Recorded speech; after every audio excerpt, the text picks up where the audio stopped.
Assalamualaikum warahmatullahi wabarakatuh. Bismillahirrahmanirrahim. Nahmaduka ya ghafuru ya syakuru. Mashalli wa sallim barik ala sayyidina maulana Muhammadin wa ala alihi wa sahbihi asma'in nama ba'du. Amalane nggih.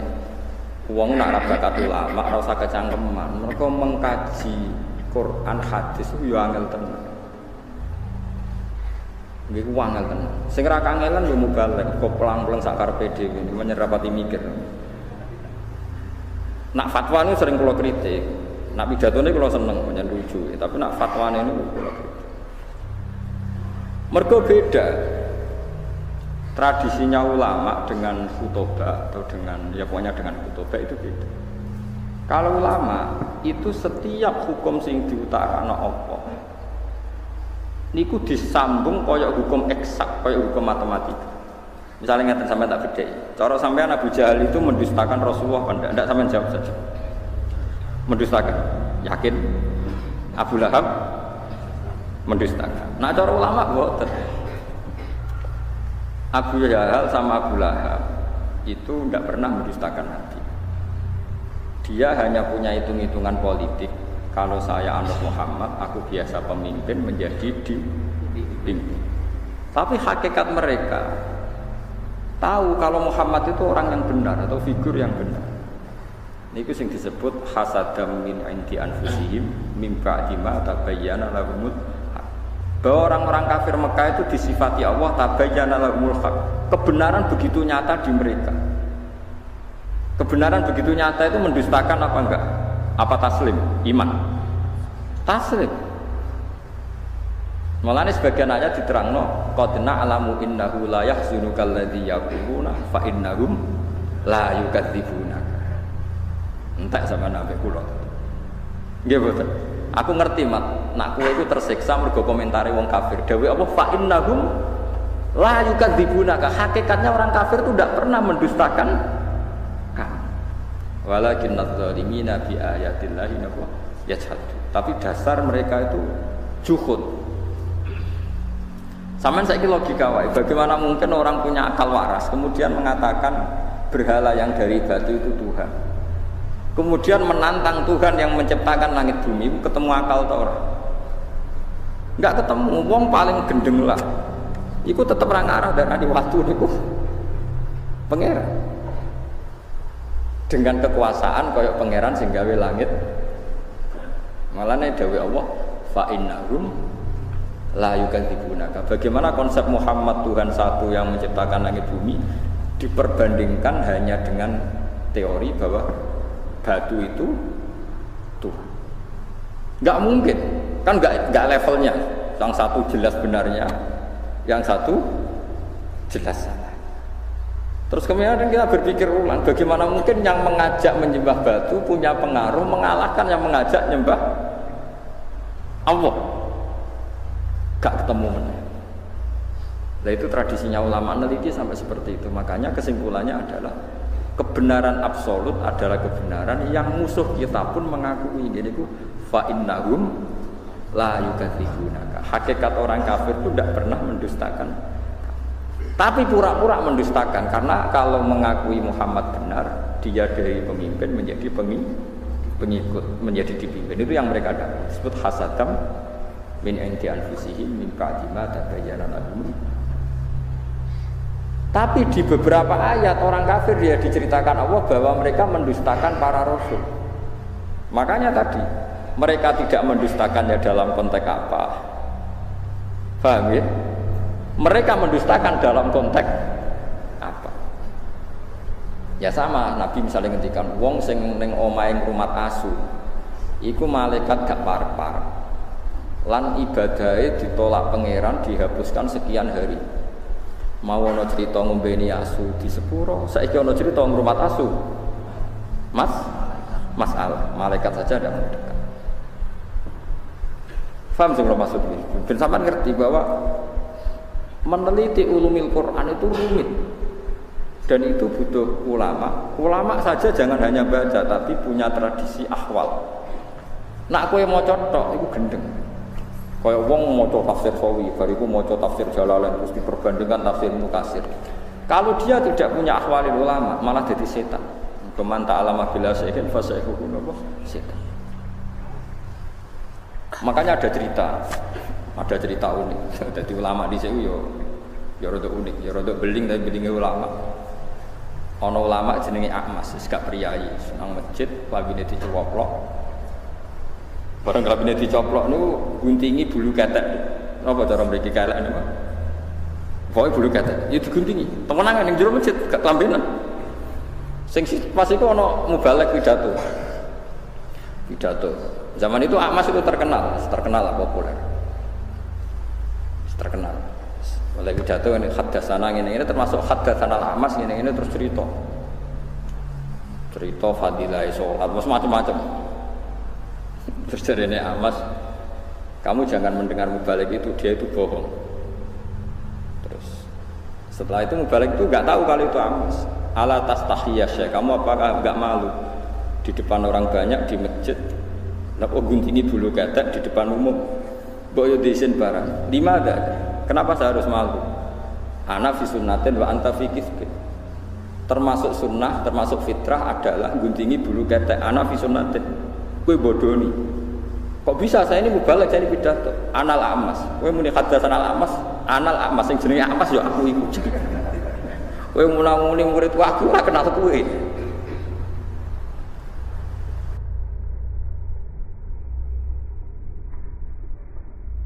Ini penting kalau aturaken karena sekarang orang itu meneliti Islam itu tidak pakai guru, sehingga cara memahami dia tentang nahi mungkar atau tentang amar ma'ruf, tentang apa saja itu tidak punya akhwalul ulama. Makanya kalau menjadi ulama tradisinya selain memegang beberapa literatur atau marojek kitab-kitab sahihah, al-kutubus sahihah, juga ada akhwalul ulama. Akhwal itu satu perilaku konsensus yang diyakini antar ulama.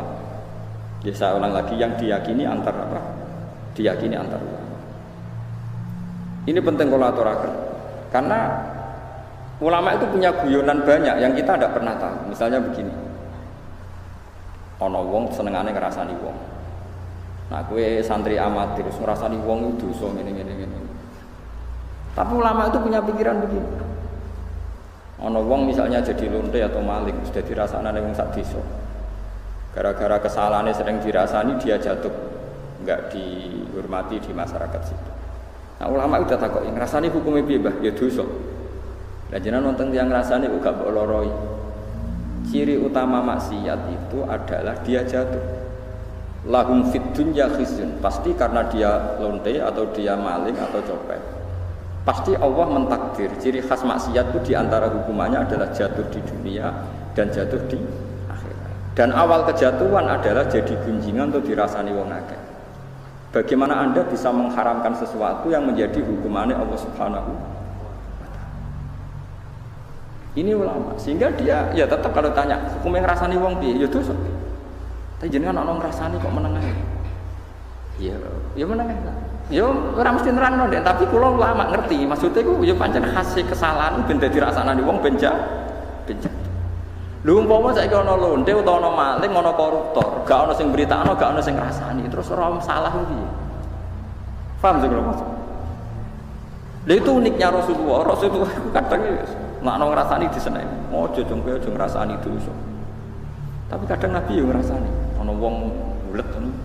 Senengane apik tapi wong yang bulet jare Nabi bi sa'ul asyirah. Wong kok elek. Akhirnya terus ulama maling ngarang kitab. Ngrasani iku haram kecuali 6 hal. 1 ini, 2 ini. Nah, kowe ngapalo kan rasi. Wong jumlahe napa? 6. Nah, itu cara berpikir adalah apa yang dilakukan Nabi itu menjadi hukum permanen, apa enggak? Apa hanya waqiatul hal, memang hukum itu begitu, tapi nggak bisa diteruskan kayak kasus tadi apa? Kayak konteks tadi apa itu? Lonte, bagin atau bagiyah makan ini kok, membeni nopo asu. Kowe ra iso terus mentang-mentang. Asu itu hewan kehormatan, sehingga sing ngombeni di sepuro. Padahal dosane gede lonte. Kowe ada nganti mafhum ngono neraka. Sing marahi sapa kowe di pemikiran ngene. Paham ya? Tapi ora kok mafhum kok goblok wong kok ora iso. Mafhum. Yus pokoknya menengah, pokoknya ngono iku tau kejadian. Mulane ulama rata-rata wis koyo wong goblok. Pokoknya tau ono kejadian. Wong mateni wong 99 di sepuro. Bareng ono kiai muni ra di sepuro dipateni nih. Satu. Jadi kena ulama tenan mau cerita, ono kejadian wong mateni wong 100 di sepuro pengiran. Tapi rasa mbok mafhum. Lah jenengan mateni piro? 5. Wah enteng sing 100 di sepuro iki lagi kurang 95 ora iso. Mulane negeri ulama kok debat mbek intelektual rasane mbok mergo intelektual iku goblok tapi mbok pinter. Perkarane iku kabeh dianalisa. Tapi materine pas-pasan. Nah ulama walian materine akeh saking udine pangeran ra iso omong. Dadi terus kok wong goblok. Nak debat terus koyo wong goblok. Tapi iku ulama. Ya karena kita punya perhitungan. Apa itu nyata? Misalnya rodok ya unik. Kayak Mustafa nak nyusu rondo itu jadi anak rodok gak? Setua ini. Enggak kan syaratnya bayi rodok enggak sampai umur pinten 2 tahun.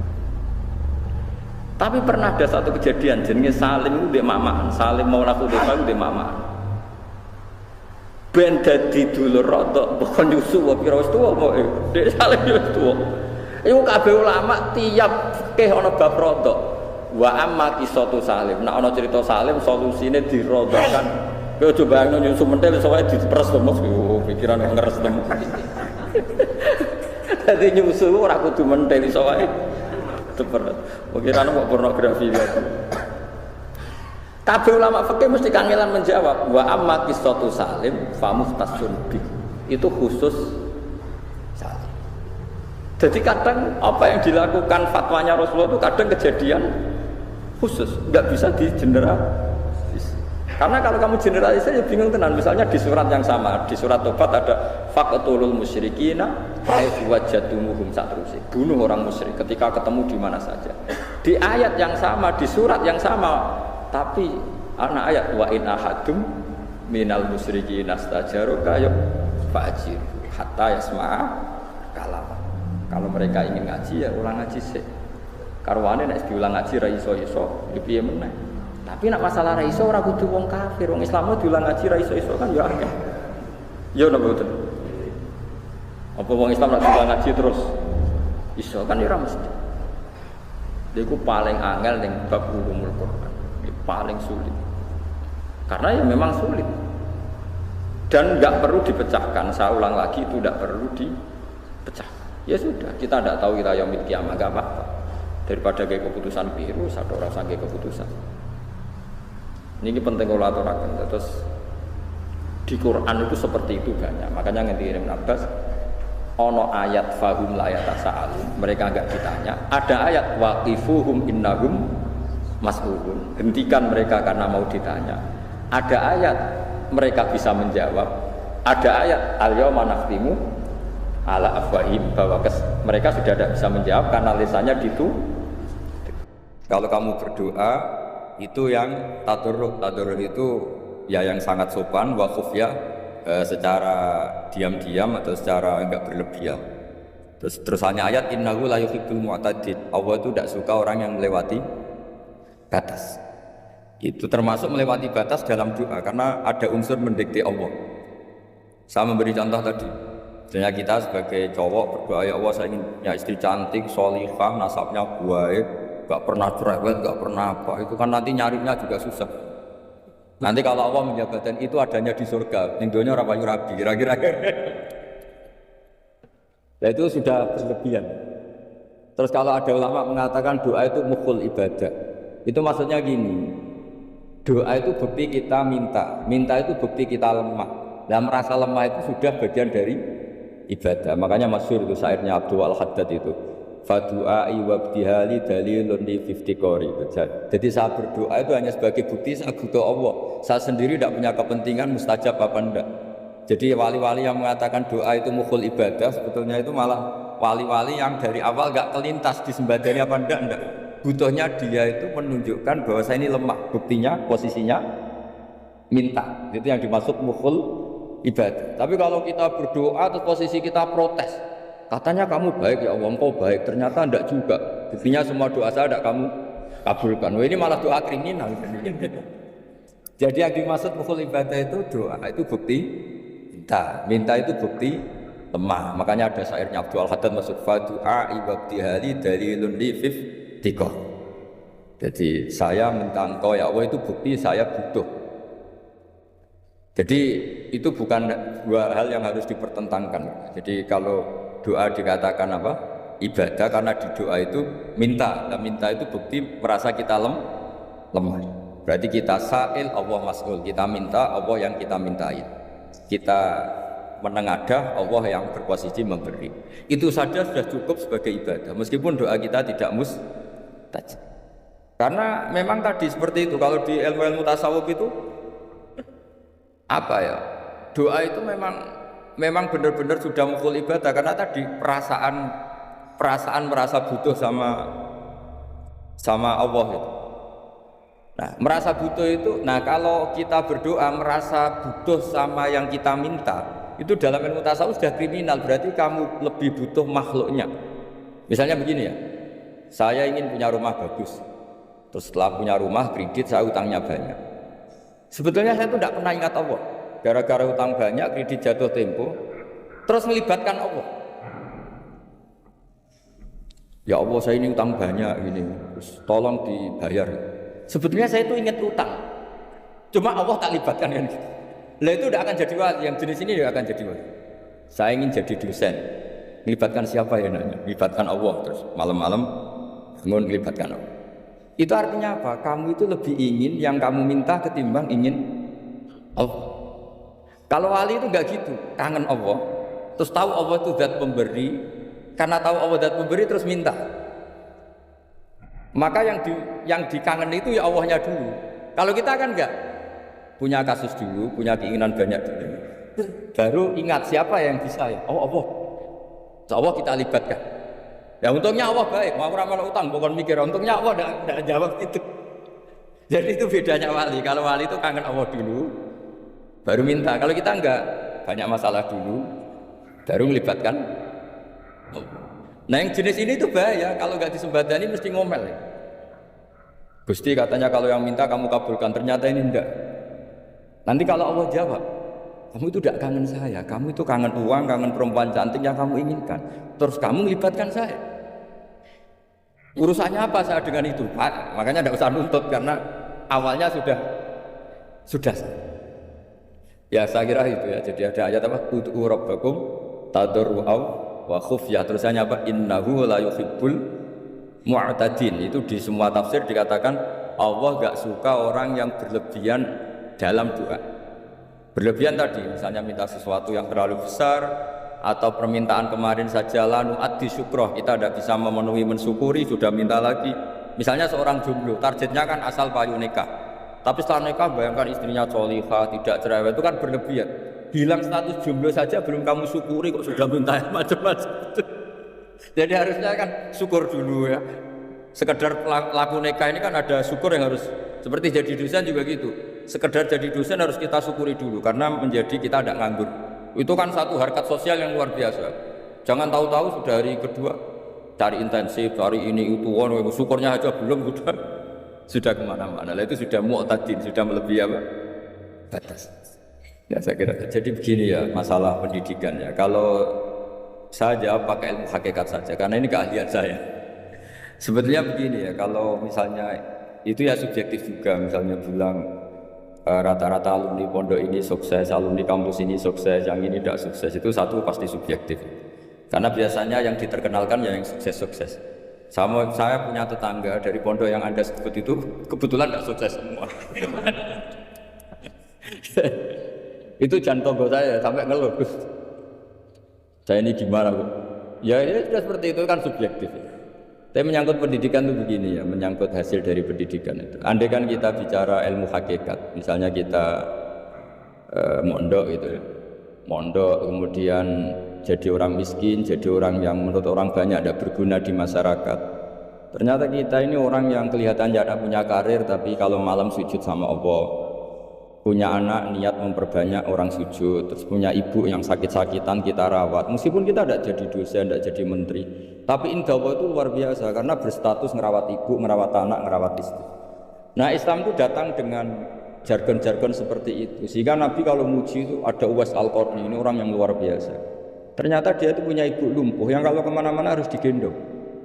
Ketika tetangga-tetangganya berhasil sowan Rasulullah itu Uwais Al-Qarni tidak bisa, karena setiap ibunya dipamitin mau sowan ke Rasulullah itu sama ibunya nggak boleh. Tapi apa yang terjadi? Justru dipuji-puji Nabi sebaik-baiknya kurun itu waktu adalah kurun yang ada Uwais Al-Qarni. Saya punya teman, ini kisah nyata, saya berkali-kali ngisi ngaji di komunitas ulama. Ini mungkin tidak bagus untuk kampus, tapi harus saya utarakan supaya ya kita evaluasi. Saya bilang gini, saya ini jadi kiai itu sering iri sama orang goblok. Orang goblok itu barokah kata saya gitu. Itu kiai-kiai kaget semua karena saya bilang orang goblok itu barokah. Saya beri contoh gini, misalnya saya pinter, terus juara MTQ, juara hafal Quran atau juara baca Quran secara tartil. Ujung-ujungnya saya dapat hadiah umroh atau apalah, atau hadiah rumah atau apa. Pertanyaannya adalah mendapat. Saya ulang lagi, mendapat. Sementara ada santri yang bodoh, gara-gara bodoh itu dosen UI yang enggak, jadi kiai yang enggak, akhirnya dia jadi pekerja di Korea. Barokahnya bodoh. Karena di Korea melihat orang ateis, akhirnya dia kepikiran bikin masjid. Sebagian gajinya disumbangkan untuk masjid. Ini bodoh pendiri masjid. Tapi kita gara-gara dosen dakwah di masjid, ini pinter dapat uang dari masjid. Nah, ini bukan nyindir, ini biasa saja. Ini maksud saya. Maksud saya, kamu jangan ngabaikan hidup. Akhirnya apa yang terjadi? Saya ini punya teman ini betul. Saya ini kan kecelok dulu tuh Gus Alim. Nasib saya di mana-mana dihormati. Kadang saya merasa dosa. Kok dihormati? Saya punya teman, dulu gobloknya minta ampun sekolah, sekelas sama gobloknya, soalnya gobloknya disepakati sudah. Iya, goblok mujma'al ya kira-kira. Singkat cerita dia itu hidup di pedalaman Kalimantan sekitar tahun 92. Dulu kan biasalah di dalam hutan itu bisa ada penebangan hutan macam. Dia ada bosnya, yang jelas dia ada bosnya. Saya yakin juga agak kriminal. Karena dia tidak yang illegal logging. Pokoknya ditakdir dia hidup di tengah hutan. Ikut orang. Setelah itu dulu nggak ada HP, sering kirim surat ke saya, Gus, saya ini hidup di tengah hutan, tapi saya ini Muslim pernah mondok, kalau nggak bikin Jumat itu nggak enak, bikinlah dia Jumatan. Nah karena dia pernah ngaji fikih Syafi'i, kalau Jumatan nggak ada orang 40 itu harusnya zuhur tidak Jumatan. Tapi orang yang kerja di situ tidak mau. Wong dino Jumat kok zuhuran loh Pak, kalau dino Jumat ya Jumatan gitu. Tanya saya, Gus itu kalau ada kaulnya enggak supaya Jumatan ndak orang 40 sah. Singkat cerita dia lama-lama jadi pendiri masjid di situ. Dia punya sedikit gaji ya dipakai masjid, punya sedikit tanah diwakafkan untuk masjid. Artinya apa? Indawa ini banyak orang bodoh, ternyata di komunitasnya dia muassis, pendiri, pemberi. Sementara kita yang kecelok pinter, dapat umroh, dapat bonus. Kira-kira nanti kita ketemu Allah, kamu pernah nyumbang Islam apa? Yang bodoh jawab, oh nanti Gusti bikin masjid di pedalaman. Kita yang pinter. Kayaknya kalau memberi enggak lah Gusti. Reputasinya mendapat. Ketika Nabi memenangkan perang Badar, itu ada Asra Badrin, tawanan-tawanan perang Badar. Nabi suka musyawarah, suka rembukan. Ya Abu Bakar, menurut kamu tawanan ini diapakan? Kata Abu Bakar, hum asyiratuka, mereka itu keluarga engkau, orang-orang Quraisy. Ya dibebaskan saja, pakai tebusan. Nanti uang itu kita kelola supaya jadi penguat Islam, dan orang-orang ini merasa utang jasa karena harusnya dibunuh, tapi kita bebaskan. Terus tanya, bagaimana kamu ya Umar, menurut kamu? Kata Umar, ini kan orang-orang yang dulu ingin bunuh kamu, yang ingin menghabisi jenengan, ingin dan sudah ngusir jenengan. Ya setelah ketangkap ya dibunuh, kok repot. Apa kata Rasulullah? Rasulullah spontan ngendikan, inna masalah kayak Abu Bakrin kamasali Ibrahim, kamu ibarat kayak Nabi Ibrahim. Izqala faman tabi'ani fa innahu minni wa man asani fa innakal ghafurur rahim. Jadi Nabi Ibrahim itu unik, melihat umat itu sesyafakoh itu. Syafakoh itu banget sayangnya. Nabi Ibrahim cara berpikir, faman tabi'ani fa innahu minni, orang yang ikut saya ya Allah pasti golongan saya, tentu layak masuk surga. Wa man asani, orang yang mendurhakai saya, fa innaka ghafurur rahim, engkau maha pengampun. bukan yang mundurake langsung masuk neraka, enggak, engkau maha pengampun. Wa masalu kaya Umar kama salin Nuh isqala rabbil tadzar ala ardi minal kafirina dajjara. Umar, kamu mirip Nabi Nuh, inginnya semua orang kafir dihabisin. Ya masyhur kan Nabi Nuh itu enggak ingin ada orang kafir sampai ada banjir tufan. Nah kalau sampean tanya bedanya apa dengan garis keras sekarang? Bedanya ya beda sekali. Kalau Nabi Nuh benci sama orang kafir itu diserahkan yang punya. Sehingga yang punya yaitu Allah yang menghukum dengan banjir bandang. Tapi kalau kita kan kadang kita bertindak sendiri. Jadi potensi disalahkan. Yang jelas dalam hadis-hadis sahih, Nabi Nuh itu tidak bisa mensyafaati karena itu. Ketika diminta ini hadis sahih bukan ada di Bukhari, ada di Muslim. Karena biasanya kalau di kota itu ditanya ini sahih enggak? Untungnya yang tanya kadang enggak paham, ini alhamdulillahnya jadi wah repot. Nabi Nuh itu diantara sebabnya enggak bisa mensyafaati adalah pernah corong Jawa maksudno kaume. Kalau dalam bahasa Arab itu da'a li Zaidin berarti mendoakan positif, kalau da'a la Zaidin mendoakan negatif. Kalau orang Jawa itu ada doa, ada pasot. Nabi Nuh adalah orang yang pernah maksudkan kaumnya. Nah, saya cerita sedikit tentang Nabi Nuh dan Nabi Ibrahim. Nabi Ibrahim dianggap tadi cerminannya Abu Bakar, dianggap niru Ibrahim, cerminannya Umar, dianggap niru Nabi siapa?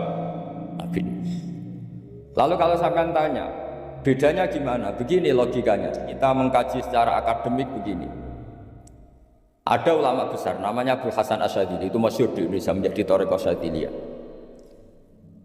Terus ada seorang muridnya minta gini, ya Abdul Hasan Asyadzili, tolong saya dikasih ijazah supaya saya tidak pernah maksiat di bumi ini. Karena saya takut sama Allah, kalau saya maksiat itu merasa tidak nyaman dengan Allah. Abdul Hasan Asyadzili ini malah marah besar. Atuhibbu alla tadhharu maghfiratuh. Kalau kamu tidak pernah maksiat, berarti kamu suka maghfirahnya Allah Ta'ala itu tidak kelihatan, karena nggak ada yang maksiat. Tapi bukan dukung kamu yang tidak, ini cerita ilmiah. Tapi kalau Sayyid Abdul Al-Haddad itu kebalikannya. Ada orang fasik itu hidup berkeliaran, mengganggu masyarakat, ganggu ketertiban agama. Ada kiai atau siapa gitu mendoakan supaya tobat atau dikasih panjang umur supaya nanti bisa tobat. Itu beliau Sayyid Abdul Al-Haddad marah besar. Man da'a li fasikin bil baqa faqad ahabba ayu sawahu fi ardi. Orang yang mendoakan orang fasik hidup berarti dia suka Allah dimaksiati di buminya. Jadi akhirnya jadi kutub besar, yang satu Syadziliyah, yang satu Haddadi. Kenapa ya? Karena tadi yang satu cerminan Nabi Isa, yang satu cerminan Nabi Yahya. Sebagaimana sabda Rasulullah tadi, apa ulama ummati ka anbiya'i bani Israil. Juga masyhur dalam aplikasi pengajaran juga gitu. Masyhur sekali dalam kitab-kitab diceritakan. Kalau Sayyid Abdul Haddad, kalau ada orang sowan itu, kamu ngaji sama siapa? Sama si A. Pernah nangis gak pas ngajar? Gak pernah. Udah gak terus, gak usah diterusin ngaji orang seperti itu. Hatinya atas ya, wong orang iso nangis ya. Tapi kalau Abdul Hasan Asyadzili kebalikan, kamu ngaji sama siapa? Sama si A. Pernah tertawa enggak kalau ngaji? Enggak pernah. Udah enggak usah ngaji sama orang itu, orang enggak bisa syukur. jadi itu manhaj besar. Nah akhirnya orang-orang kayak kita ini enggak jelas semua, nangis ya bisa, syukur, guyu ya bisa. Cuma celakanya kalau kita nangis karena tidak punya uang, kalau guyu karena punya uang, itu masalahnya. Tapi kalau wali-wali dulu enggak, kalau senyum ya karena saking yakin rahmatnya Allah itu wasiat rahmatuh. Kalau nangis ya karena takut azabnya Allah. Kalau kita kan enggak, sangat-sangat materialistik. Ini yang membedakan kita. Sebenarnya nangis dan senyum itu satu keharusan, karena Allah punya madharul jalal. Ketika Allah dengan sifat keagungannya, maka kita ini coro Jawa serakot bersenyum. Tapi Allah itu kadang sebagai madharul jamal, adanya satu keasikan. Sehingga yang merengut itu yang salah. Makanya dalam ilmu tasawuf, kutub wali itu hanya dua, Allah dengan madharul jalal, dengan Allah yang madharul jamal. Contoh madharul jalal misalnya gini, ketika Nabi Musa ingin melihat Allah, saking kangennya ingin melihat Allah, Rabbi arini anzur ilaik, ya Allah saya beri hak untuk melihat engkau. Allah dengan jalalnya gini, Allah itu qadir, superior, tentu gak layak tersentuh barang hadis itu makhluk.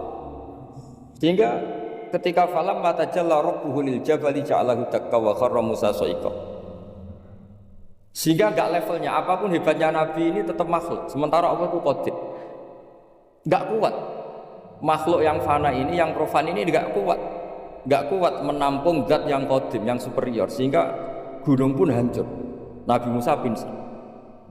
Tapi ketika Allah dengan Madharul Jamal itu Allah dengan keindahannya, dengan kasih sayangnya memberi hak makhluknya untuk melihat.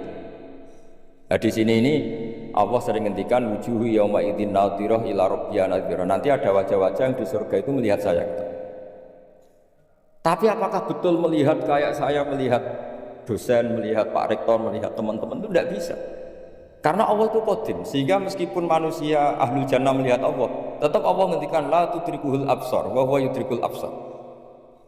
Karena Allah di balik jamalnya ya punya jalal, di balik jalalnya juga punya jalal.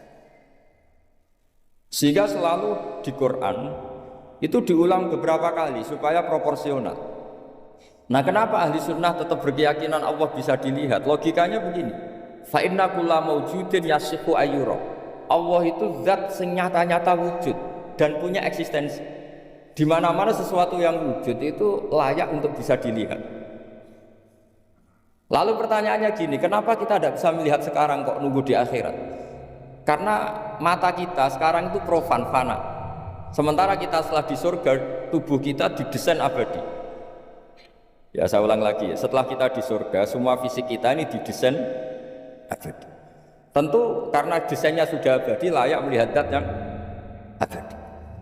Tapi pertanyaannya, kenapa tidak bisa ikhatoh, tidak bisa melihat sampai faham, la tudrikul absar? Karena abadi kita itu diabadikan, sebagaimana surga abadinya diabadikan, neraka diabadikan. Sementara Allah abadi dengan dirinya sendiri, yaitu Al-Qayyum, atau dalam bahasa ngajinya Qiyamuhu binafsi. Nah, lalu pertanyaan, makanya Mu'tazilah itu menentang betul kalau orang di surga bisa melihat Allah. Cara berpikir Mu'tazilah, melihat itu artinya yang dilihat ada arahnya, sementara Allah terbebas dari arah. Tapi kata ahli sunnah, cara berpikir tidak seperti itu. Melihat itu pokoknya tahu. Nah, tahu karena mata itu karena kita ditakdir tahu itu karena mata. Sebetulnya yang menjadikan tahu itu tidak mata. Ya kalau tahu ya tahu saja, bukan harus pakai mata. Itu cara berpikir ahli sunnah wal jamaah. Jadi sabri ya bocoran. Kenapa madzhab ahli sunnah itu yang dipilih oleh banyak mayoritas di dunia, jumhur itu. Ahli sunnah itu dianggap pikirannya lebih orisinal. Misalnya ahli sunnah kalau ditanya, kenapa kamu melihat? Ya melihat saja. Kenapa kamu mendengar? Ya mendengar saja. Kesannya itu tidak rasional, kayak orang yang nggak pinter itu. Tapi sebetulnya itu yang benar. Jadi cara berpikir ahli sunnah itu melihat itu menjadi tahu. Menjadi tahu itu bisa karena mendengar, bisa karena melihat, bisa karena dikasih tahu, bisa karena bersentuhan. Sebab itu di Quran itu ada ayat ala ya'lamu man khalaqa, bukankah zat yang menciptakan itu menjadi tahu. Sehingga kenapa Allah itu selalu tahu? Karena Allah yang menciptakan. Kalau kamu tahu karena mata, sekali itu jauh, maka kamu tidak melihat. Atau kamu sekarang buta, kamu tidak melihat. Atau tertutupi barang itu, maka kamu tidak melihat. Tapi kalau kamu tahu karena kamu menciptakan, maka akan melihat terus. Misalnya saya ini tukang batu. Saya ingat betul ketika saya bangun Monas, itu pulpen saya tak tanam di dalam Monas. Saya ingat betul kalau pulpen saya warnanya putih, tak tanam di Monas 2 meter dari pondasi. Setelah saya pulang ke Jogja ditanya, di dalam Monas ada apa? Ada pulpen, posisinya 2 meter dari pondasi. Kenapa saya tahu? Karena saya yang menciptakan. Nah, karena menciptakan ini sehingga tahu saya akan terus menerus. Tapi kalau tahu karena mata, sekali barang itu tertutupi, nggak tahu. Misalnya saya tahu jenengan karena dekat sekali jenengan kemana-mana, saya sudah tidak tahu. Tapi kalau saya menaruh sesuatu di tubuh Anda, sehingga kamu kemana-mana tetap tahu bahwa barang itu ada di tubuh. Nanti kalau ada yang protes, tapi bisa saja Gus barang itu dicuri orang, kemudian Anda tidak tahu. Yang menjadi tidak tahu karena saya sudah tidak menciptakan suasana itu. Selagi saya yang menciptakan, maka akan tahu. Nah, tapi karena Allah ini menciptakan semua yang ada di bumi, maka Allah tahu terus. Jika Allah tahu cara bikin kuman, terus tahu bahwa manusia itu punya kuman, kumannya punya organ, organnya juga punya kuman. Wah, nggak kebayang. Kamu bayangkan kayak makanya Allah itu kalau cerita sederhana, innallaha la yastahi ayyadriba matsalam ma ba'udatan fama fawqaha. Allah itu tidak malu bikin perumpamaan nyamuk karena nyamuk itu lebih dahsyat dibanding gajah. Para pematung itu disuruh bikin gajah masih mampu. Bikinkan patung gajah, mungkin masih sanggup. Tapi kalau tak suruh bikin patung nyamuk, nggak usah bikin hidup, patungnya saja sekecil itu. Padahal nyamuk kecil itu punya organ tubuh. Lalu bikinnya organ tubuh nyamuk itu kayak apa sih? Organnya punya kuman, kumannya punya organ, organnya juga punya kuman. Sehingga orang-orang alim itu baca nyamuk itu lebih jadi ayat Allah ketimbang melihat dinosaurus. Tapi sekarang orang itu nggak tertarik ceritanya. Jadi beda perasaannya orang alim sama orang awam. Kalau orang awam itu melihat mukjizat kan yang dasar-dasar kayak dinosaurus, gajah, wow. Kalau orang alim malah melihat nyamuk. Kealiman seperti itu terjaga di umatnya Muhammad, di umatnya Rasulullah Muhammad SAW. Karena ketika umat ini nggak ditunggu para nabi, itu Allah menjamin Muhammad, ulama umatmu nanti punya kemampuan seperti nabi. Tentu tidak dalam keutamaan ya, keutamaan tentu nggak sekelas sama nabi. Kenapa itu terjadi? Karena tadi para nabi ini mewakili.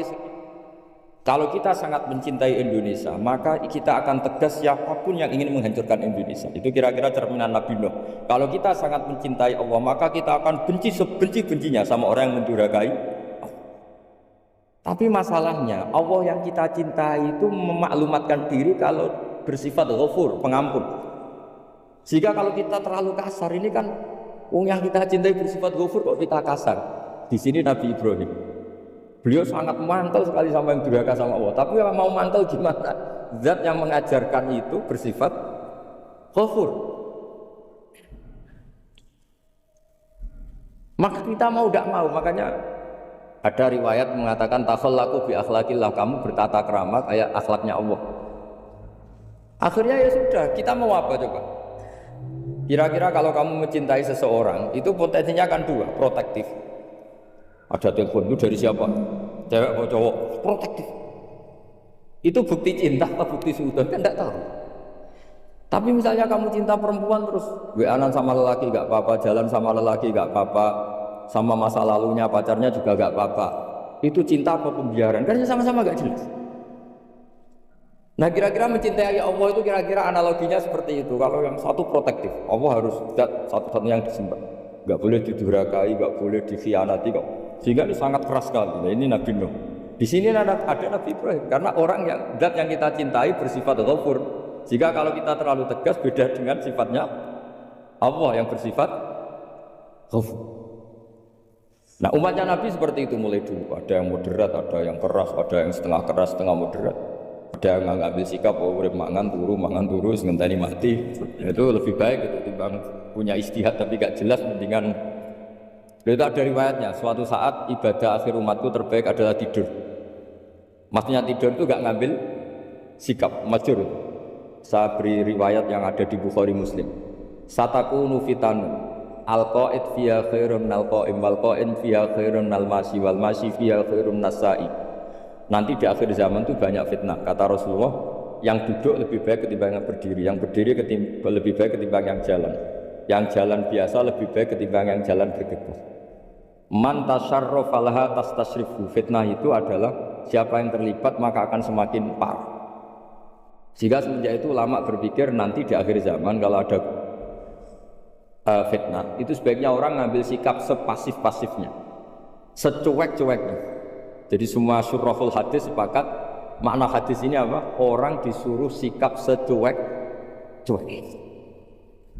Misalnya pilihan presiden, contoh kecil pilihan presiden. Mungkin para intelektual nggak merasa, tapi kalau ulama itu cara berpikir beda. Pilihan presiden, kamu fanatik milih A, yang satu fanatik milih B, ya presiden atau bupati atau gubernur. Terus yang satu bilang gini, wah kalau nggak di presiden A, nggak di bupati A, nggak di gubernur A, negara ini rusak. Mungkin betul dari segi jejak rekamnya A ini bagus. Tapi pertanyaannya secara tauhid, bagaimana Anda menggantungkan kesejahteraan sama makhluk? Kamu gak pernah terusik begitu kan para intelektual? Itu kan melukai. Bagaimana mungkin Anda menggantungkan kesejahteraan dengan seorang makhluk. Wah, kalau di presiden A pasti Indonesia makmur, kalau bupati A pasti Sleman makmur, pasti Bantul makmur. Nah, bagaimana mungkin makhluk yang sedang soleh kamu pastikan selalu soleh? Wong dia makhluk bisa berubah. Sementara yang B misalnya fasik, wah kalau dipimpin B pasti rusak negara. Bagaimana kamu pastikan B yang fasik selalu fasik? Dia saja dia husnul khotimah. Yang fasik pas mimpin jadi soleh, yang soleh pas mimpin jadi fasik. Akhirnya ulama karena tahu sifat manusia itu berubah dan kendali di tangan Allah, sikapnya nggak jelas. Saya ini termasuk orang yang terkenal nggak jelas. Karena kalau ditanya, Gus sampai pilih presiden mana, bakti mana? Sanut pangeran sing dadi aku loyal. Wah, anut pangeran yo kacau. Wah, luwih kacau menan anut pangeran kan. Ini kan sudah tidak sambung karena pikirannya ulama. Memang nggak beda, cara berpikir ulama itu beda. Bahkan bapak saya itu kalau didik saya itu begini. Kalau meseli saya atau ngirim saya dulu itu kan pakai mes. Ini uang kamu 500.000 untuk kamu. Mesti ditambahi 100.000 ini untuk buat jajan sama teman-teman. Mesti ada uang pokok, ada uang sedekah. Dulu saya sering tanya, kenapa bapak sangat menghormati teman-teman saya? Kata bapak, aku mondok, aku rasa nyukupi, sing iso nyukupi ya konco-konco. Ternyata betul, rata-rata anak kuliah atau anak mondok, uang pribadinya kan 8 hari dari dikirim sudah habis. Berarti kan masih 22 hari kok bisa hidup, itu kan barokahnya teman-teman itu. Malah yang agak beling itu 1 hari sudah habis, berarti ada 29 yang bergantung sana sini. Sehingga Nabi dulu cara ngetikan itu unik. Kata Nabi, da'un nasa yarzuqu wahu ba'duhum ba'du. Manusa barnawa, engko saling memberi rezeki. Ketika ada kolab, Medina itu pernah kolab, terus sekarang pernah defisit. Beberapa pakar ekonomi datang ke Rasulullah, ya Rasulullah, sa'ir, tolong dikasih harga standar. Tapi apa jawabannya Nabi? La tusa'iru fa inna Allaha huwal musa'ir. Kamu jangan kasih harga, Allah sendiri yang menentukan harga itu. Terus kata Nabi, kenapa engkau begitu ya Rasulullah? Ini negara harus ditentukan harga karena gini-gini. Kata Nabi, saya tidak ingin ketemu Allah dalam keadaan dolim. Tapi ini tentu di teori ilmu modern itu masalah. Tapi menurut orang modern. Tapi kalau menurut ilmu hakikat itu nggak akan masalah. Misalnya, kenapa Nabi tidak menentukan harga dalam keadaan negara seperti itu? Jawabannya pakar-pakar hakikat. Ya saya ulang lagi pakar-pakar hakikat begini, misalnya ada orang menimbun supaya nanti harganya mahal ya. Terus ditimbun terus sampai nunggu harganya mahal. Lama-lama dia sadar kalau timbunannya nggak ada gunanya karena ternyata orang nggak beli. Nah, ketika orang nggak punya kemampuan beli, yang menimbun juga tidak punya uang. Nah, tapi kalau sampean tanya, tapi Gus nak ratuku barang pokok kan kita mati karena kehabisan stok. Itu masalah tauhid Anda. Bagaimana mungkin kamu bayangkan seorang makhluk tidak bisa hidup atau nggak dapat rezeki? Nabi itu orang yang sampai ke derajat hakikat dari tidak pernah bayangkan gitu. Saleh sampean jadi orang yang tauhidnya masalah. Sehingga terus bayangkan, wah kalau negara ini kayak, wah kita makan apa? Kalau negara nggak stabil, wah kita gimana?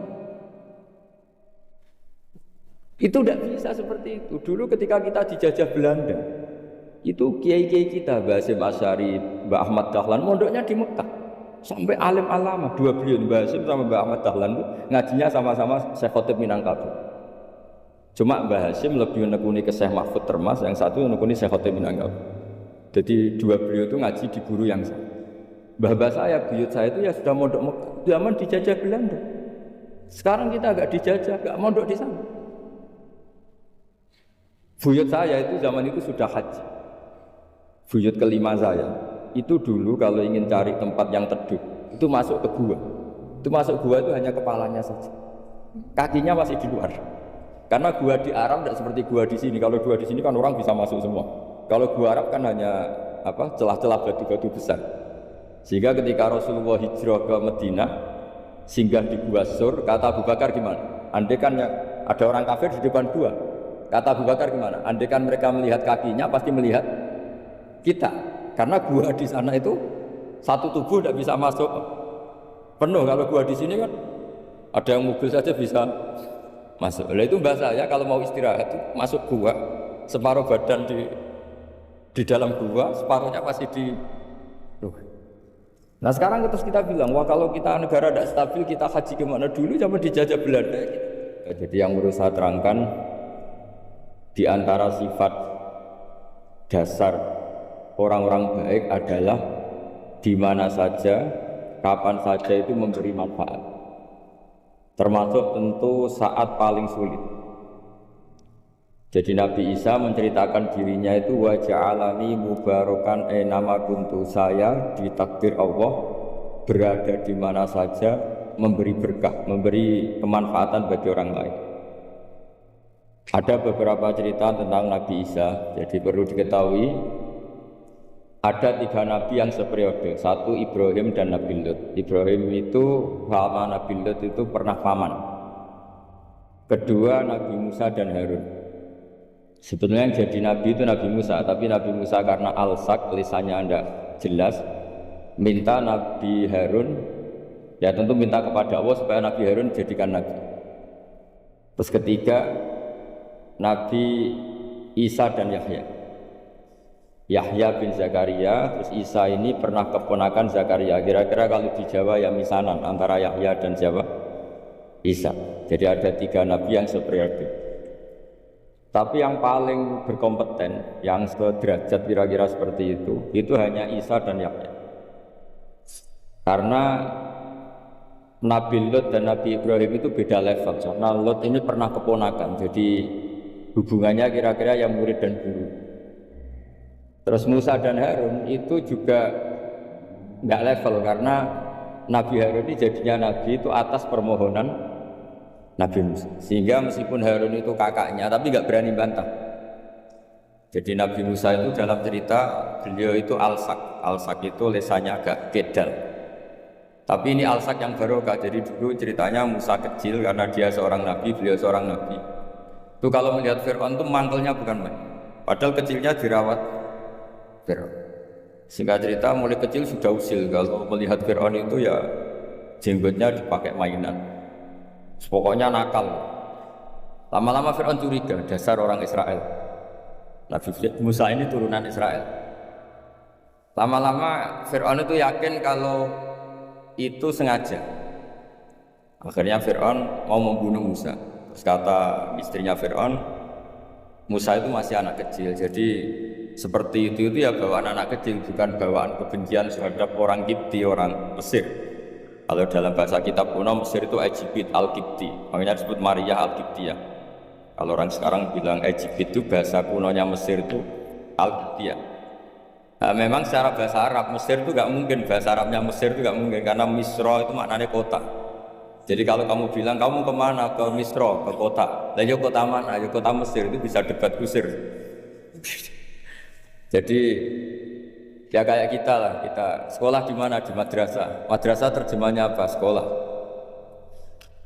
Nah, kemudian oleh istrinya Fir'aun ya gini saja, buktikan kalau Musa itu masih anak kecil. Masyhur itu dalam cerita, dikasih bara api sama apel. Sebenarnya Musa kecil ini sudah pinter mau milih apel. Sama malaikat Jibril diarahkan tangannya itu ngambil apa? Bara api terus dikunyah. Itu yang menyebabkan lisannya Musa itu alsak, agak pelak. Nah ketika jadi Rasul itu akan repot karena nanti harus pakai penerjemah. Jadi seorang Rasul tapi lisannya tidak apa? Cakap.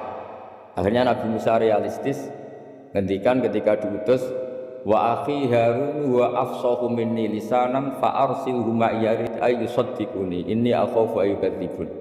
Ya Allah, saudara saya Harun itu lisannya lebih fasih. Tolong jadikan dia Rasul sebagai penguat saya. Akhirnya Allah mengabulkan doanya Nabi Musa, kemudian Harun dijadikan sebagai apa? Rasul. Sehingga meskipun satu angkatan, Harun dan Musa ini enggak level. Artinya enggak level itu ya Harun yang takut Musa. Terus ketiga ini Nabi Yahya dan Nabi Isa. Ini umurnya ya seangkatan, kecerdasannya, jadi nabinya sama-sama mulai kecil. Kita tahu Nabi Yahya termasuk yang diberi khitab Allah, ya Yahya khudil kitab bi quwwah wa atainahu hukma sobiyya. Yahya berpeganglah kitab secara kuat dan dia saya kasih kenabian ketika kecil. Sama dengan Nabi Isa yang disebut wa yukallimun nasa fil mahdi wa kahla. Sehingga karena selevel, dua nabi ini menjadi figur besar dalam manhaj, dalam metode dakwah. Dua, karena masih misanan tadi, kalau Jawa kira-kira mirip misanan. Dua nabi ini kalau memilih satu kampung, itu kalau Nabi Yahya itu milih kalau singgah di satu kampung, Nabi Yahya mesti tanya, orang sini yang paling soleh siapa, yang paling baik siapa. Ya terus singgah atau nginap di rumahnya orang baik. Tapi kalau Nabi Isa enggak, orang sini yang nakal siapa, yang paling beling siapa. Terus Nabi Isa singgah di situ. Akhirnya ada pertanyaan dari Nabi Yahya, lima tanzilu ala syirarin nas, kenapa kamu selalu singgah di orang-orang nakal? Syirar itu orang-orang nakal. Masyhur itu Nabi Isa menjawab, ana tabibun udawil mardo. Di mana-mana Nabi itu ibarat seorang dokter, kerjaannya tentu menyembuhkan orang-orang yang apa? Sakit. Jadi dua Nabi ini sering berdebat, tentu debat yang baik, dan itu menjadi cara Jawa itu punjeri ilmu. Jadi manhaj ilmu besar antara Yahya dan Isa. Begitu juga Nabi Yahya itu kelihatan agak rileks, panik, saking takutnya sama Allah. Kalau Nabi Isa itu rileks, pokoknya kumpul orang-orang nakal ya rileks. Akhirnya ada dua pertanyaan sekaligus nanti jadi dua manhaj. Kenapa kamu sering sering kalau bahasa Arab itu abasa ya. Terus yang Nabi Yahya balik bertanya, kenapa kamu sering senyum, sering tertawa? Kenapa memangnya? Terus ka'annaka ta'manu min makrillah, kamu sering senyum kayak kami sudah terbebas dari azab Allah, dari ditegur Allah, seakan-akan kamu orang paling benar yang gak akan salah. Nabi Isa balik tanya, sama kamu sering masam, sering merut, ka'annaka taqnatu min rahmatillah, seakan-akan kamu putus asa dari rahmatnya Allah. Sehingga kemudian itu jadi manhaj besar. Kalau terlalu senyum, ya dianggap orang yang kayak nggak punya perasaan dosa. Tapi kalau terlalu masam, terlalu merenggut, seakan-akan rahmat Allah itu terbatas. Sehingga seakan-akan Allah itu rahmatnya nggak cukup lah untuk mengelola manusia ini. Sehingga itu jadi metode besar yang masyhur itu dalam sebuah hadis Nabi ngendikan, ulama ummati ka anbiya'i bani Israil. Ulama umatku itu kapasitasnya atau fungsinya atau manfaatnya setingkat nabi-nabi Bani Israil. Karena ketika umat ini enggak ditunggui para nabi setelah Rasulullah SAW, itu yang nunggui hanya ulama. Tapi ulama ini sudah cukup mewakili para nabi Bani Israil. Dan banyak syurrahul hadis, para penyarah hadis mensarahkan, Nabi tidak ngendikan ulama ummati kamisli seperti saya, tapi ka'ambiyai Bani Israel, bagaimana nabi-nabi Bani Israel. Nabi Bani Israel itu macam-macam, termasuk ada yang tidak nikah, yaitu yang bernama Yahya dan Isa. Delala umatnya Nabi itu ada orang alim allamah yang ilmunya melegenda, yaitu namanya Imam Nawawi, itu tidak nikah sampai kabudut. Meskipun dalam ajaran syariatnya Nabi an-nikah sunnati, tapi selalu ada orang yang ditakdir tidak nikah karena masyhur, karena sibuk ngurus ilmu, bukan karena tidak laku. Yang jelas itu bukan karena tidak laku. Imam Nawawi itu ganteng, orangnya yang normal, tapi karena sibuk nulis, beliau sampai kabudut itu tidak nikah. Imam Sibawayh itu suka sekali sama ilmu, menjadi istri utamanya ya ilmu. Dia ganteng, Sibawayh itu maknanya itu apel, dia ganteng sekali, sampai banyak cewek yang senang. Akhirnya dia nikah, saya nggak pernah dikumpulin. Dia belajar terus. Ketika beliau ke pasar, dulu nggak ada supermarket, beli kertas, kitabnya dibakar semua sama istri. Dikira istrinya terus mencintai dia, malah diceraikan. Itu siapa? Imam Sibawayh. Terus ada umatnya Nabi yang paling unik di dunia, mungkin Pak dosen saya kiai pun nggak bisa nih. Ada orang tuh ganteng sekali, istrinya cantik sekali. Itu tahu-tahu sudah 10 tahun tidak pernah hubungan suami istri. Karena ketika si suami itu tahu istrinya cantik, itu langsung sholat sujud syukur, sholat terus, saking senengnya punya istri cantik. Yang istrinya cantik juga solihah, tahu suaminya ganteng ya terus sholat terus, itu sampai berhari sampai bertahun-tahun. Terus ketika ketemu cocokan, dek kita sudah nikah berapa? Terus dilihat kayaknya sudah 10 tahun, tapi tidak pernah hubungan. Oh itu nggak kebayang itu. Ganteng sama cantik. Kalau jelek sama jelek itu mungkin. Yang satu bilang naudzubillah, satu itu kan nunggu rafa saja. Ini enggak ganteng sama cantik. Nah, kenapa kualitas ulamanya Rasulullah itu bisa seperti Nabi Bani Israel? Karena agama ini, umat ini sudah tidak ditunggui para nabi. Jika mau tidak mau kualitas ulama, alhamdulillah barokahnya Nabi itu berkualitas kayak nabinya Bani Israel. Soal kebahagiaan, nenek moyang pulau jenengan tuh anaknya banyak, dijajah Belanda, jajah Jepang, ya nyatanya anaknya banyak-banyak. Itu kira-kira bahagia apa enggak? Nah, artinya gini, ya tentu kita tidak ingin dijajah itu tentu ya, tapi kita ini selalu latah. Wah, kalau ekonomi jatuh kita makan apa? Kalau kita dijajah kita tidak perlu seperti itu. Rahmatnya Allah Ta'ala itu akan adrokatna. Rahmatnya Allah Ta'ala akan menemukan kita.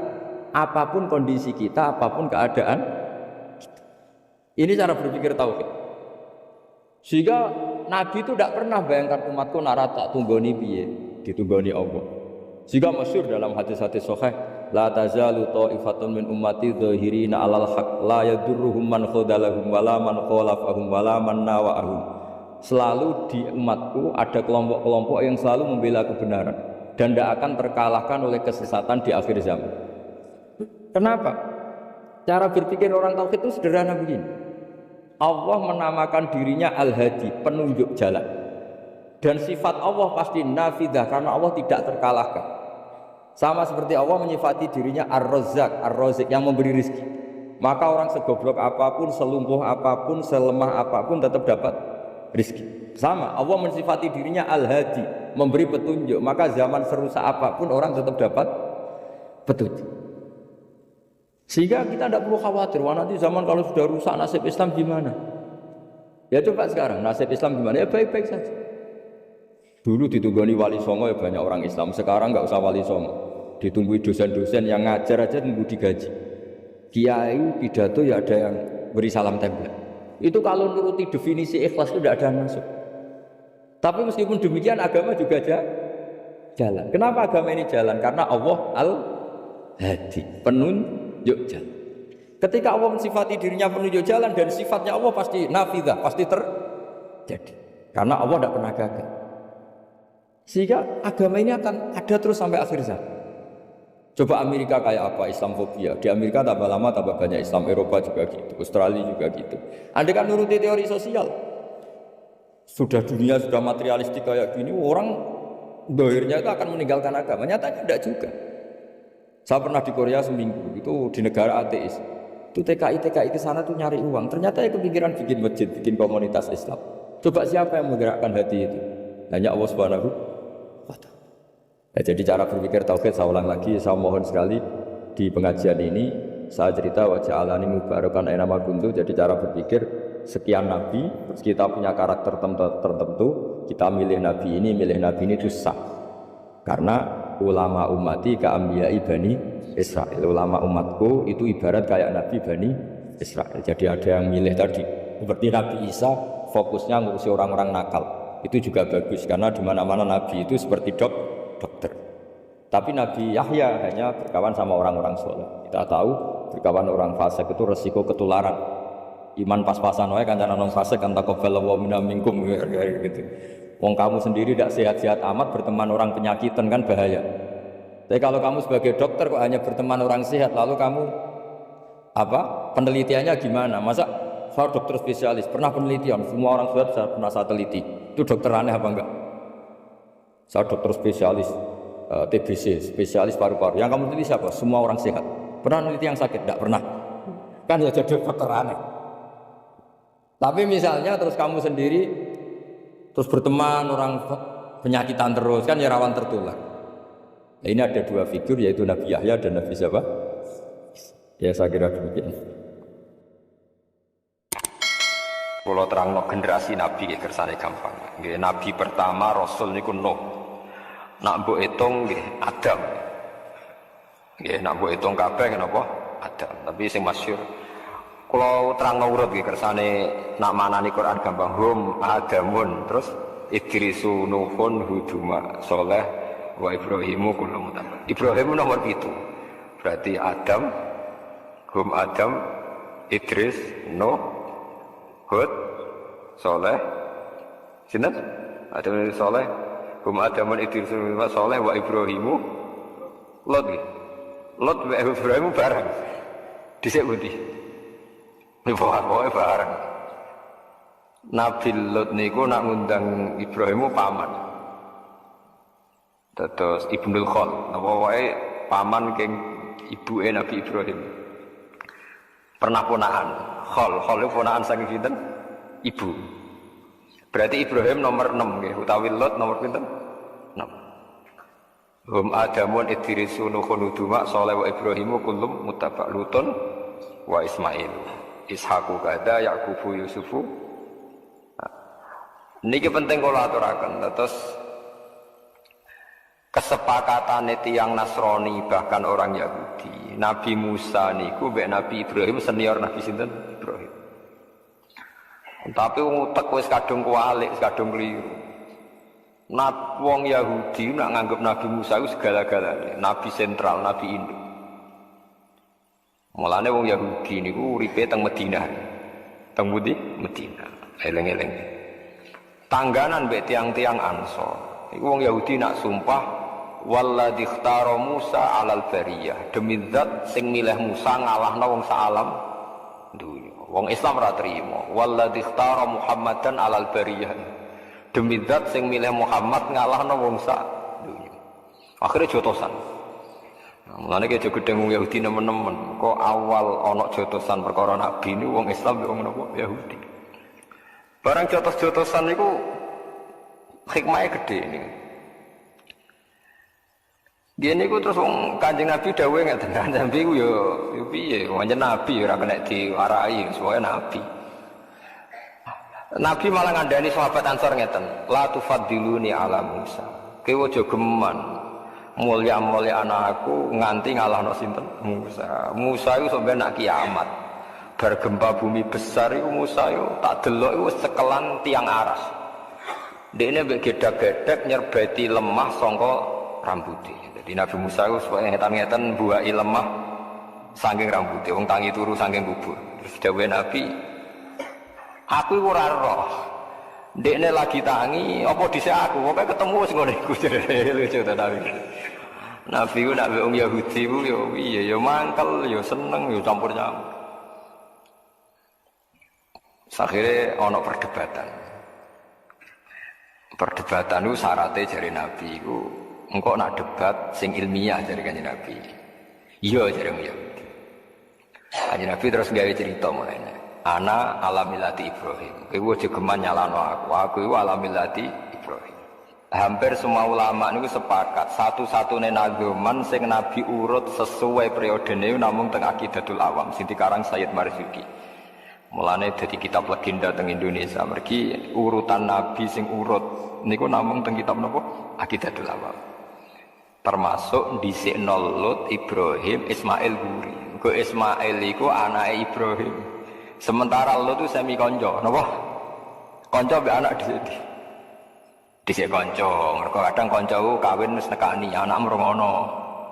Lah Nabi Lut Ibrahim semi napa? Kanca. Mulane fa'amana lahu Lut wa qala inni muhajirun ila rabbi. Dadi Lut itu semi kanca be Nabi Ibrahim. Nabi Ibrahim nabi pinter. Kenangane nglawan malaikat Jibril. Jadi mulai dhisik nabi ku mbek Jibril ku bantah-bantah. Terus era mursyid itu wong bantah ora oleh. Riyen biasa bantah-bantah. Mpun nggih kula terangno. Terus tiang Yahudi niku mbek Nabi Muhammad ora oleh dinyak. Terakhir wong Yahudi ku keterucut keliru. Musa saking hebate, Ibrahim pengikut Musa. Lah iku ketok gobloke. Mulane dinyak Quran ya ahlal kitab.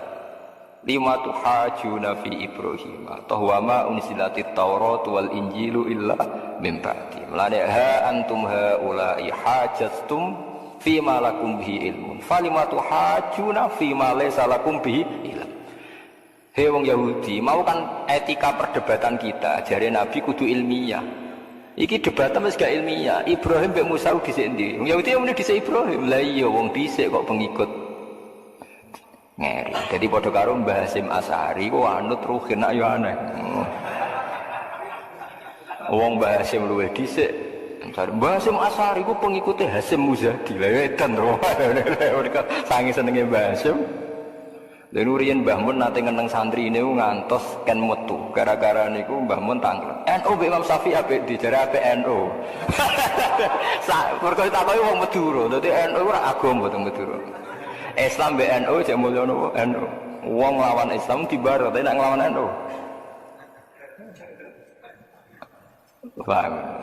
Ora fanatik wong Madura mbek Islam, tapi fanatik. NU nganti takoki Mbah Mun NU mbek Imam Syafi'i apik dijawab apik NU. Padahal NU pendirine Mbah Hasyim anut Imam Syafi'i. Nah, mana wong alim-alim sing mutung mbek NU langsung nyekeli madzhab Imam Syafi'i. Perkara NU jog diorganisasi NU fatwane ra macam-macam.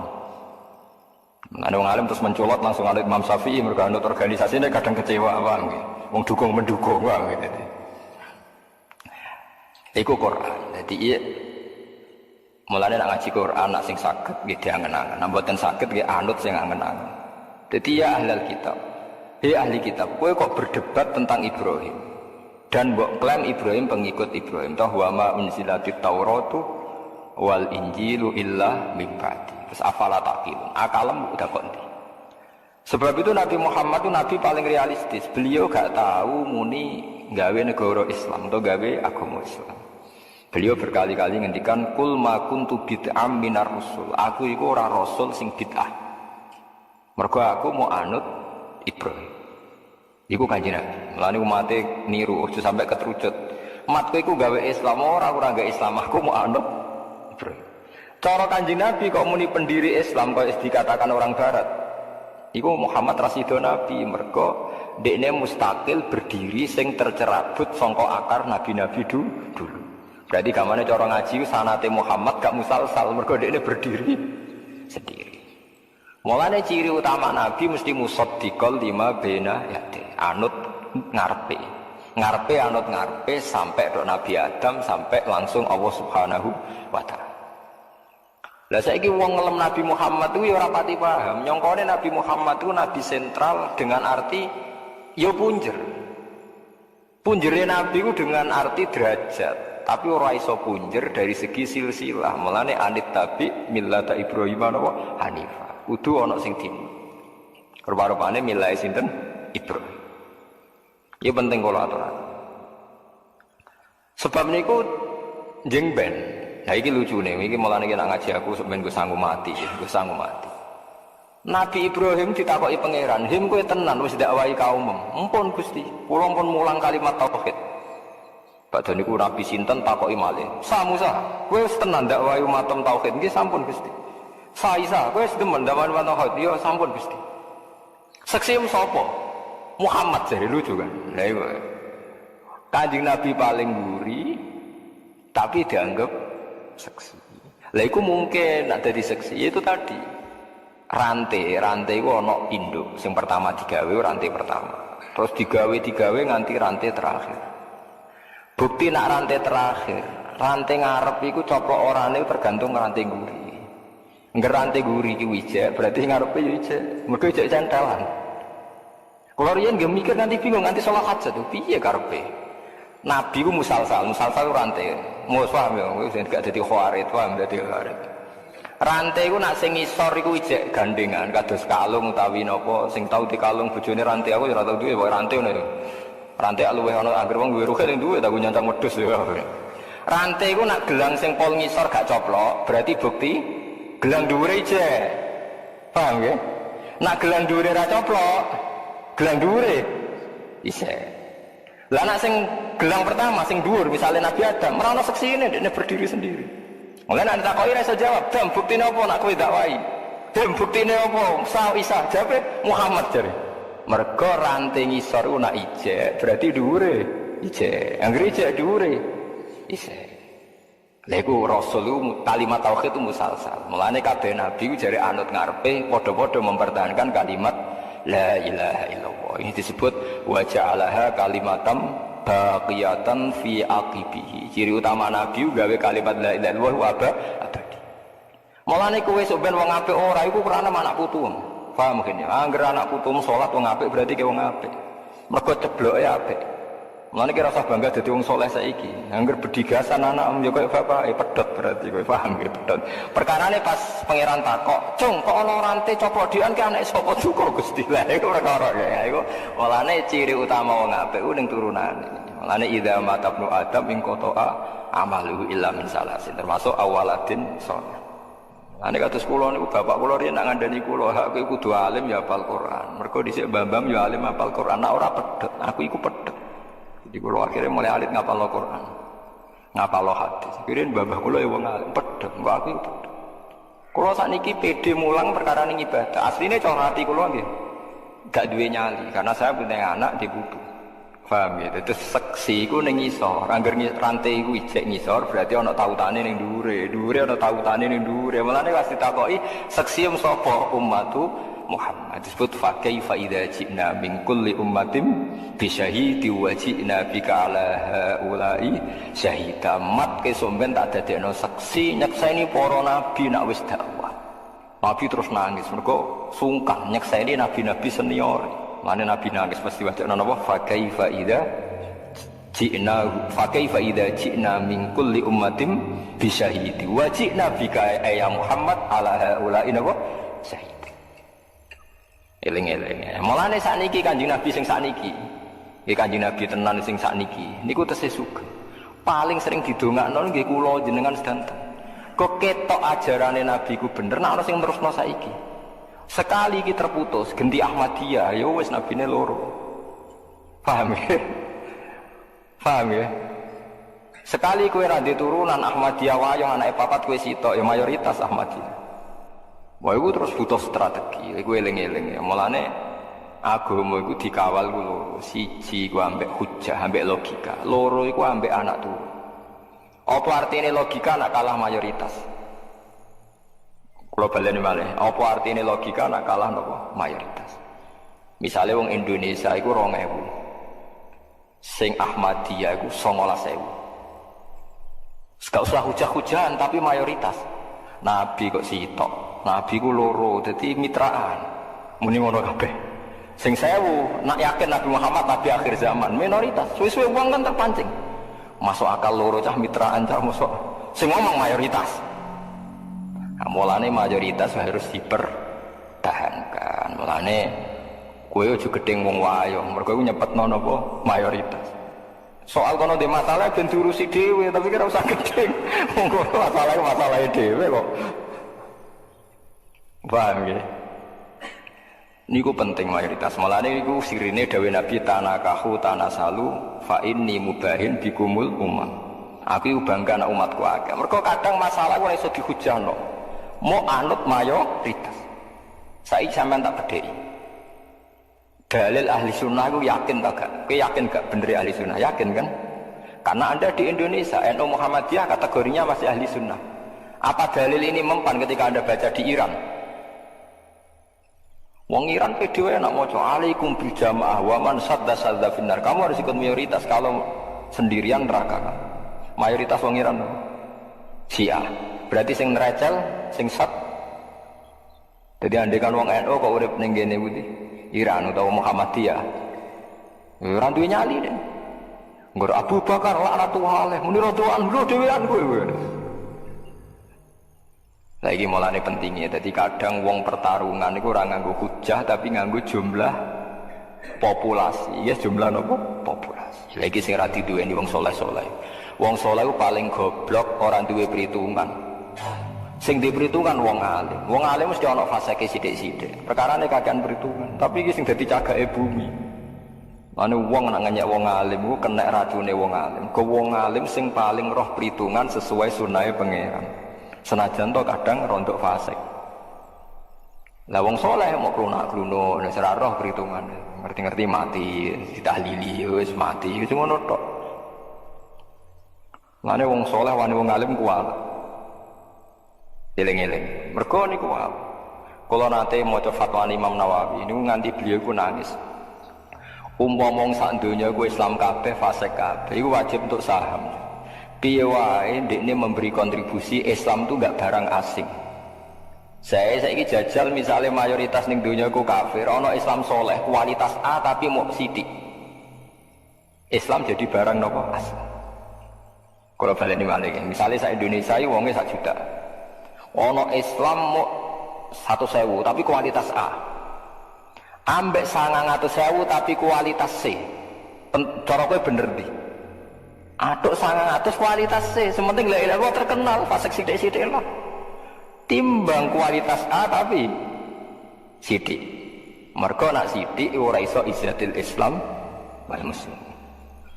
Jadi suwe-suwe nak sithik kan meskipun kualitas A cara pengamat darane oh sekte itu.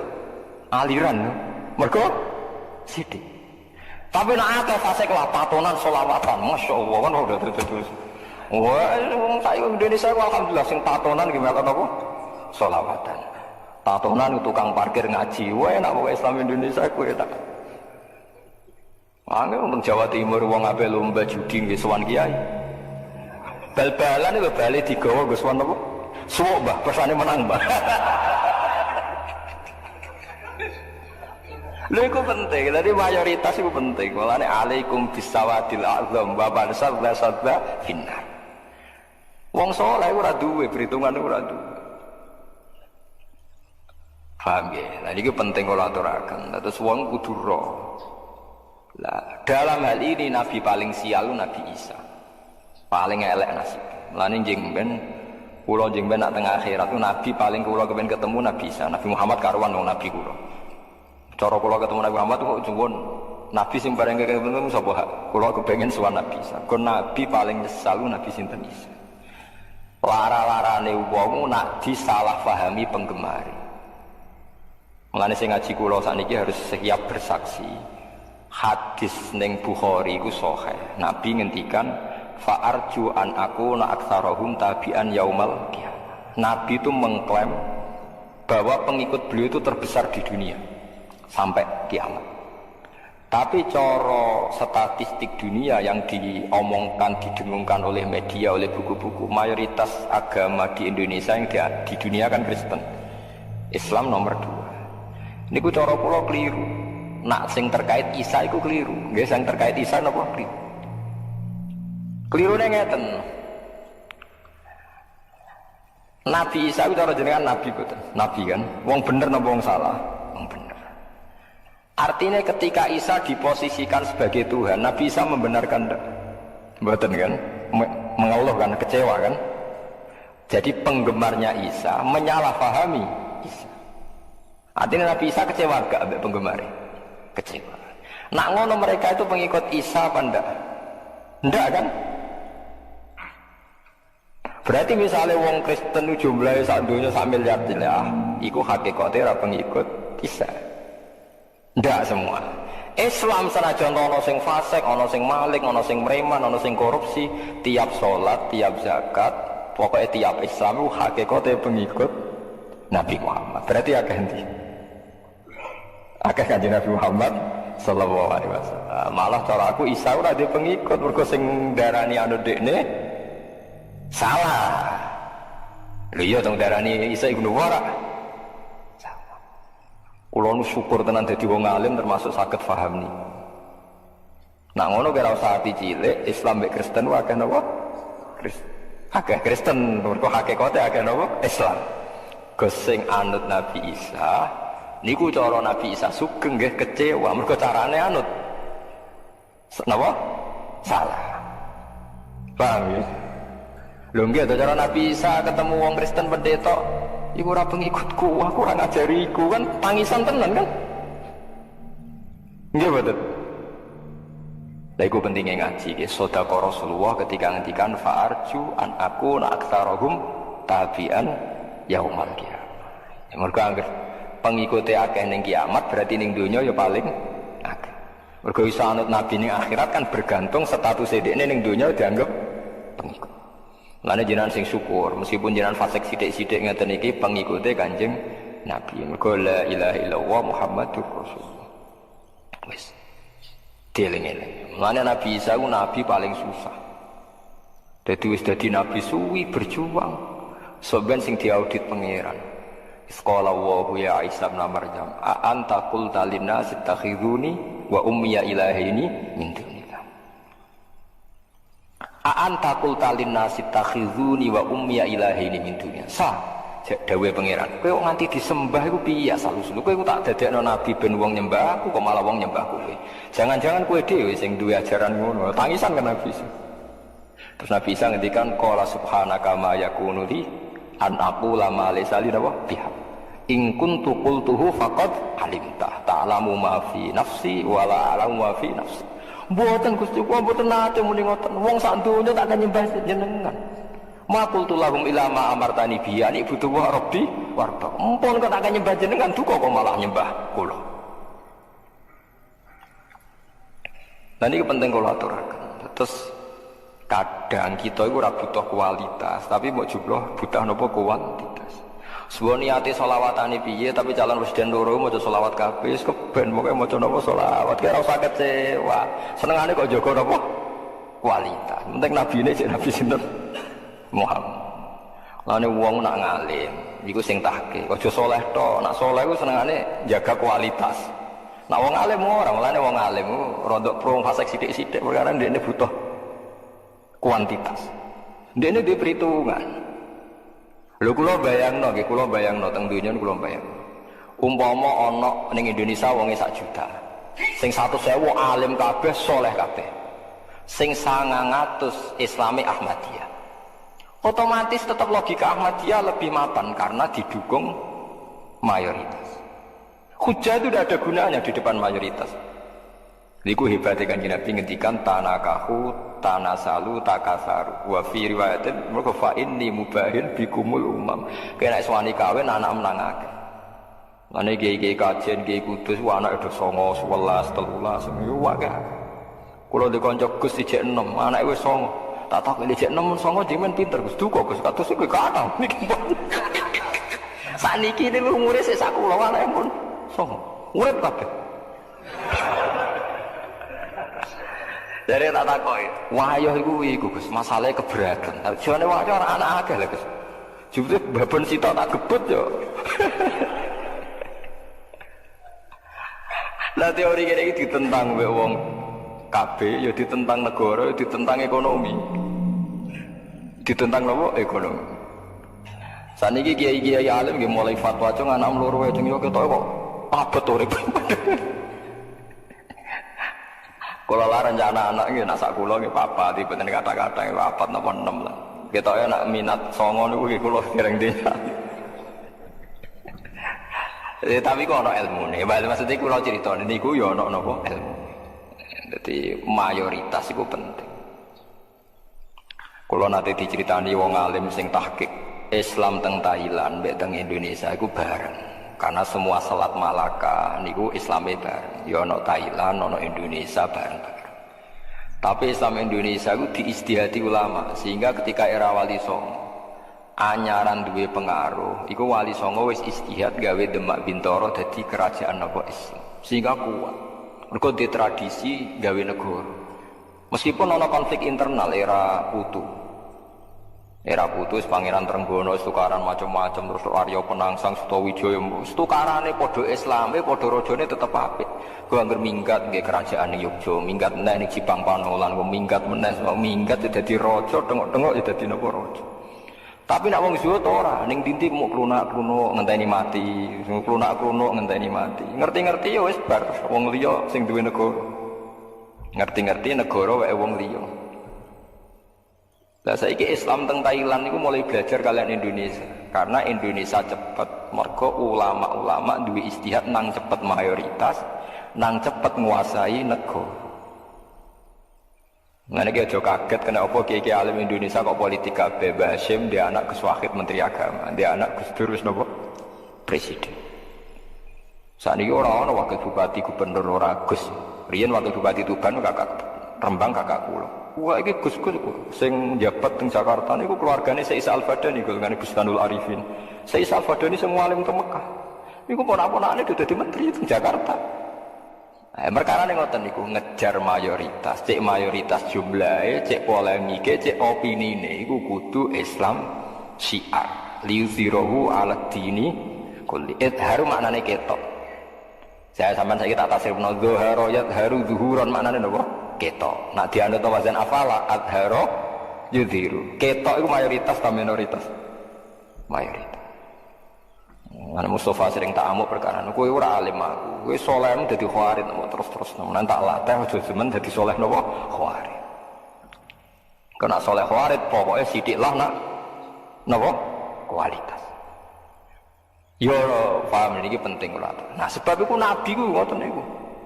Nabi kudu dikampanyakno nak sak grup. Mulane Nabi Muhammad bolak-balik aku anut Ibrahim, aku anut Musa, anut Isa. Nak nganti Nabi dianggap mandiri, kecelakaan. Perkarane kecelakaane terus mendingan Nabi jare wong Yahudi. Musa itu beda mbek Muhammad. Wong jare wong Nasrani, memang Isa itu beda dengan mergo ajarane Nabi dipisah. Bisa lha iku mulane dikon maca ning akhir surat Baqarah, ciri utama wong Islam sing bener apa la nufarriqu baina ahadim mir rusuli. Semua rasul itu sama, cara pandang sama, cara bertauhid sama. Lah saiki wong tahlilan wis ora jiwai kula fariqu baina hadim wa rasulullah qalu maksude piye ya ora roh. Wis pokoke buanter bariku kiye entuk sangu mulai wis bar. Ya wis. Ngono. Titip bagi donga nggih. Dadi 10.000 wong sita lho nggih. Waduh. Kena wae ruwatan pusing kula. 10.000 wong sita nak titip donga wong telu ya 30.000. Lha ngono 5.000 sal ba oleh 5.000 separuh Fatihah lho. Sesuai orang pos gila, nak 100.000 cepet lah, repot. Kiai sing tukang maca wonten niku anak buah kula. Ini diumumno tenan, kirim donga kalian tiang-tiang. Tak takoki, lha ora kesel. Pak ora disebut ngamuk. Mergo wis urun nyawa sitok niku. Wange udan, ora tak sebut. Nanti mriki disebut napa mboten? Mboten. Disebut. Aku lho niku ya nate kan mimpin wonten. Kan mimpi tak apa ngene iki nggih udah yakin sedanten apa sing pirsa dadi nek diterangno malah tersinggung. Aku perkara mau nyebut catatan wae bareng dikana tolong lempir wis meriang aku waduh. Lah aku wong alim ora kurang akal nggih kedah yakin Allah ku pirsa. Nek diterangno teman-teman niku tersinggung malah mboten mandi. Ya Gus terus ra jenengan ya. Tak kali aku ora bento. Nah aku sanake kiai putu kiai diakali wong-wong. Jadi tawarai ke untuk menundukkan. Wong iki jenengan kedah yakin Allah menawa pirsa. Nek diterangno detail sawangane Allah kurang paham. Dadi niki malah menyinggung ngono terus. Mugi-mugi Fatihah jenengan dugi sasaran. Nggih pun mboten sajaran pikir Al-Fatihah bar pun. Dadi penting ya terus kalau suwon lewat ngaji niki mong Islam Indonesia harus ditegir mayoritas. Mayoritas ini harus kita jaga. Ojo pepeh kuwe soleh terus wong sing ra anut sunah Rasul. Pulau Islam ra anut sunah Rasul. Pulau Islam wong fasik. Dalam hal tertentu kita butuh kuantitas. Lho soal dadani wae tapi ra usah keluarkan dari kalangan. Ra usah keluarkan dari nopo kalangan. Sekali Anda keluarkan dari kalangan, maka nanti jumlah kuantitas akan berkurang. Dan itu mengurangi idhar. Padahal di antara tujuan agama ini, liyudhirohu alat dini kulli. Idhar itu nggak harus menang, tapi lebih muncul, lebih nampak, lebih mayoritas, lebih bisa membangun opini. Mana kalau seneng mawon, nah orang solawatan rame, seneng mawon. Semua paham tau ora, pokoknya solawatan rame seneng. Cuma yo butuh wong alim-alim sing iso menjaga penjelasan kualitas napa salat. Pun ya terus kula nerangno periode nabi ngoten niku ana Nabi Adam, Nabi Idris, Nabi Nuh macam-macam. Iku kita jaga mayoritas nak nabi iku saling musalsal mulai Nabi Adam sampai Nabi Muhammad atau diwalik Nabi Muhammad tumeka naming Nabi Adam. Lah lucune sing dadi seksi nabi sing wis kiwat iku nabi sak niki. Nah, mulane kitab Bukhari niku pinter. Sing dadi saksi nak dawe nabi orisinil, malah sing nyekseni Imam Bukhari. Padahal Imam Bukhari itu 200 tahun setelah sinten Rasulullah. Saya Imam Bukhari sekapundhut kudu matur nuwun mbek kula sing nerangno sakniki kula. Mulane kula sering nak takoki tiyang, Gus sering mati wong mati gak, aku sering difatihai sing sekapundhut. Lah aku sing kangelan nerangno kono sing swarga. Atau si mau Imam Bukhari sakniki kan enak-enakan, sanggep ae teng swarga to rondok lah. Misale swarga rong buka nggih mun lho nggih to jarene kan swarga saiki rong buka wis raudhatun min riyadil Cina wis dianggap ning wis kono wis penak kene sing cek kangelan di umat nak khusyuk pintu Mau anggere sing sregep, lomo, ora pati rowan. Oh, ora ono sing sempurna. Jare bapak nak didik kula, kowe nek ngiyai roh dhewe ha. Sing tukang iktikaf mesti sing ora pati urun masjid. Wis sing tukang urun mesti ra tau iktikaf. Lha urip wae. Niku nyata, artine gak ono sing ideal. Wong dalan-dalan kon urung masjid seneng deh. Sementara aja kon iktikaf. Sing seneng iktikaf ning masjid, seneng, sementara aja kon urun. Artinya dunia ora bakal ideal. Tapi misalnya mbok turuti ya gelo. Mbok turuti ya gelo. Ya wis ra ideal lah lakoni wae, pancen lakoni dunia. Ngoten. Ora usah kecewa. Mane kowe nek dadi kiai hak ora rasane, sing fase lomo, sing soleh medhit, kadang drengki barang ra lara. Kowe itu mau kiai rembukan kasil. Ya drengki-drengki lah. Tapi nek rembukan rabek kiai malah kasil, nggih derek mawon cepet. Terus wong awam komentari kiai ora cocok, iki sunah ya ora cocok ku perkarane ngene ku mau. Paham ya? Iku tapi jaga, nggih mayoritas ini napa? Jaga. Disebut fa inni mubahin bikumul umam. Dadi nek suwani nikah kudu anake akeh. Ya anake solusine macam-macam sitok untuk akeh ya kena.